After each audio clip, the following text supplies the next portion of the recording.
भंडारा जिल्ह्यातील शेतकऱ्यांनी ई पीक पाहणी 30 एप्रिलपर्यंत पूर्ण करावी असे आवाहन उपजिल्हाधिकारी महसूल शारदा जाधव यांनी केले आहे। शेतकऱ्यांनी स्वतः आपला पीक पेरा नोंदविल्यामुळे शेतकऱ्यांनी केलेली ई पीक पाहणी स्वयंप्रमाणित मानण्यात येणार आहे। पिकाची नोंद घेत असताना चुकीची नोंद असल्यास स्वतः शेतकऱ्यांना 48 तासात दुरुस्ती करता येईल। उन्हाळी हंगाम 2023-24 पीक पाहणी कार्यवाही 15 एप्रिल 2024 पासून सुरू करण्यात आली आहे।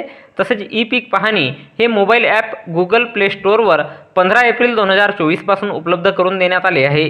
त्यामुळे सर्व शेतकऱ्यांनी आपण यापूर्वी सदर ॲप मोबाईलवर इन्स्टॉल केले असल्यास त्याला अपडेट करावे किंवा अनइन्स्टॉल करून परत गुगल प्ले स्टोअरवर सर्च करून इन्स्टॉल करावे। ई पीक पाहणी हे मोबाईल ॲप आपल्या मोबाईलमध्ये नसल्यास गुगल प्ले स्टोअरवर सर्च करून इन्स्टॉल करावे आणि उन्हाळी हंगामातील पीक पाहणी येत्या 30 एप्रिल 2024 पर्यंत विहित वेळेत पूर्ण करावे। तसेच पीक पाहणी करताना अडचणी आल्यास 020 25 71 17 12 या टोल फ्री क्रमांकावर कॉल करावे असे उपजिल्हाधिकारी महसूल शारदा जाधव यांनी दिनांक 24 एप्रिल 2024 रोज बुधवारला दुपारी 4 वाजता कळविले आहे।